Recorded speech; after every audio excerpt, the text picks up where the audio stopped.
Hey everybody, how's it going? Chris here from Tangle Tackle. Hey, finally getting around doing this video. One that's been requested for quite a while. Peanut flies and how we do them. And to be honest, the reason it's taken me so long to put this video out is because I've changed the way I've done them probably 5 times. I finally come up with a way that I really like, and it's really easy to do. So that's the way we're going to do it here today. It's the way I'm going to be doing them from now on. So what you're going to need. You're going to need the fly material from Purple Taco Fly Supply, purpletacoflysupply.com, whatever colors you like. You could do, one color, 2 color, 5 color, it doesn't matter, whatever you want. So you need the fly material, you'll need some fly tying thread, you will need hooks, and what I use is VMC Spark Points in the 4X strength, and these are number 2s, but you could use whatever size you want. Some guys use 4s or 6s or even 1s, whatever you want to do. And you'll need some tubing, some fly tying tubing, or really just any kind of tubing. I got this from Purple Taco Fly Supply. It's the stuff that they sell right on their website. It seems to work really good. Maybe a little bit bigger would be easier, but you'll see what I mean here in a little bit. So that's it, and a fly vise.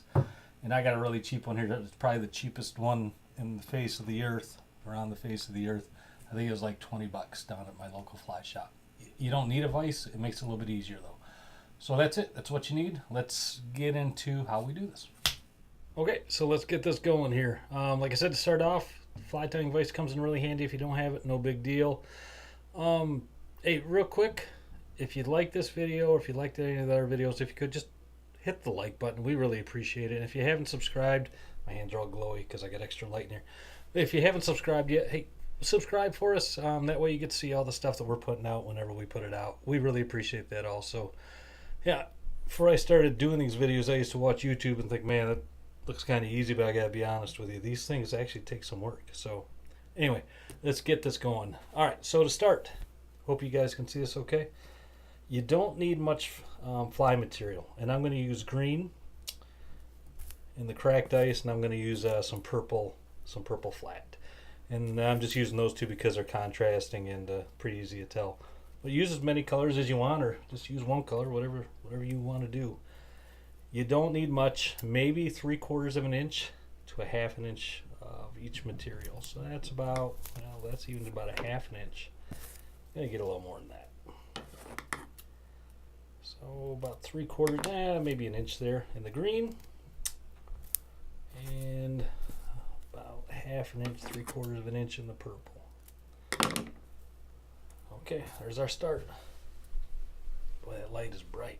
Maybe I'll readjust that a little bit here. Hold on. Boy, I can see a little better now. Alright, so I got my 2 colors to start. What I'm going to do is I'm going to put it right on top of each other.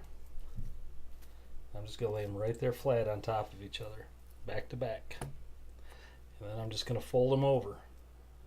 And however many times you need to fold it at the band, obviously up here where the band is. You just need to fold it over enough times so you can get it through that hook eye.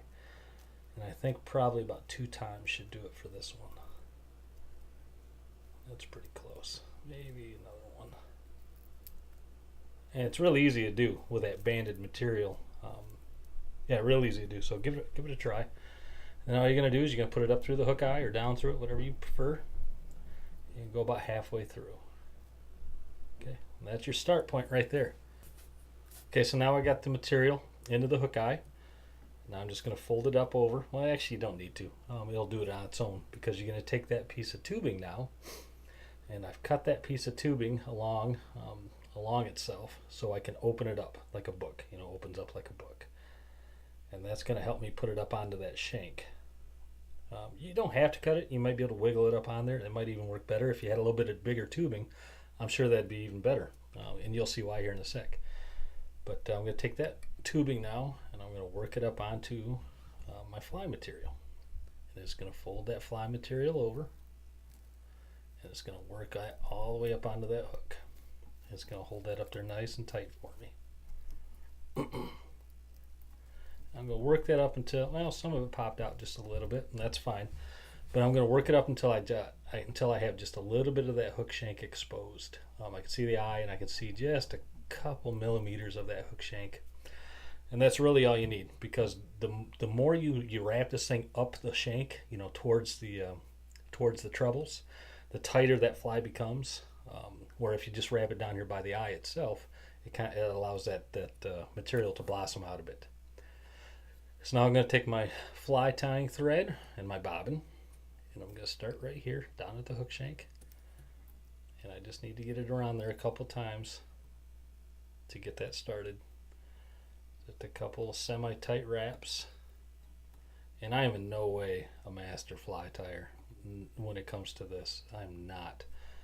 I'm sure there's people out there probably laughing right now what I'm doing, but hey, it works for me, and that's all that matters. So now I got that started. I can trim off my tag end or my loose end, so it's not getting so much in the way. Now, if I want to, I can take that tubing off right now, or I can leave it on there. I'm going to leave it on there just for a few more wraps. Just a few more wraps to get that really going nice. Good. And I'll just work that back off. And I got it cut, like I said, on the sides because it makes it really easy. Just pop it right off there like that. Good. And now I got all that material just hanging there, and it'll work its way around all the hooks itself. And we'll get more into that here in a second, but I'm going to finish the wrap on this thing. So like I said, I like to keep my wraps mainly down here by the eye. It lets that thing pop open. If your material's not tight enough up in your eye, you can give it a little tug right here and there. But really, it's pretty darn good once you've done that. So I'm going to finish up some wraps. I'll stay right down here by the eyelet. Just a couple more, and I'm going to put some half hitches on there. And then when I do a half hitch, I've had a couple people ask me on this. And I don't know if I can even explain this because I just do it now. I'll take my two fingers, I'll put it right down onto my thread. And I'm just going to rotate them under, so now it's along the back of my hand or the back of my two fingers. And now I got a loop. I'll put that loop over my fly. Let it come tight. Oh, that one turned into a little booger. That's fine. But we'll do that again. If I don't do it fast enough, I seem to get sloppy on it. I usually do it pretty fast, but again, it's just the two fingers on, just laying them right on top, putting the thread back over and rotating over until I got a loop right there. After you do it a couple times, you'll get it down. It's really easy. So a couple, 3, maybe 4, snug those up, trim it. Now, usually I would get my clear nail polish and I would cement this down right now. Just some nail polish on top there, and then I'd come back in an hour or two, or set it aside and start on another one. And but I'm just gonna let this go for right now. But yeah, cement this thing now or later. I'll pop it out of my vise. So it just looks like a big Scrabble thing right now. But don't forget, we got that band right here yet that's got to come off. Trim that. That band off there. That allows all that material to open up. Now really it's up to you, however you want to finish up your cuts. If you want it really long, leave it long. If you want to trim it, trim it. I usually just let them come maybe a ½ inch past the hooks. But that is it. That is a Purple Taco fly material peanut fly. Really easy to do with that method. Yeah, it took me a little bit to figure this out, but it works. A little more trim. Yeah, that's it. Not much more I can say on it, guys. It's that simple. Cement it down, go on, make another one, try different colors, go on purpletacoflysupply.com, look up what you want. This one's green and purple. I had another one here that I just tied not long ago. This is a Mirage in purple. That one came out really nice also. So really, whatever you want to do. That's it. I'm going to end it right here. No reason to go back and talk to you guys face to face. Again, hey, if you liked it, subscribe. We really appreciate that. Like the video. Leave a comment what you guys want to see. We don't get many comments on our videos, and sometimes I wonder why. I know sometimes people just don't want to talk about things or whatnot, but what you guys want to see, let me know. we're happy to show you guys stuff out on the boat or here at the dirty, cluttery workstation. So hey, we're just here to have fun, help you guys out and gals out any way we can. That's it. Like, comment, subscribe. Thanks for watching, and we will see you next time. Good luck. Be safe.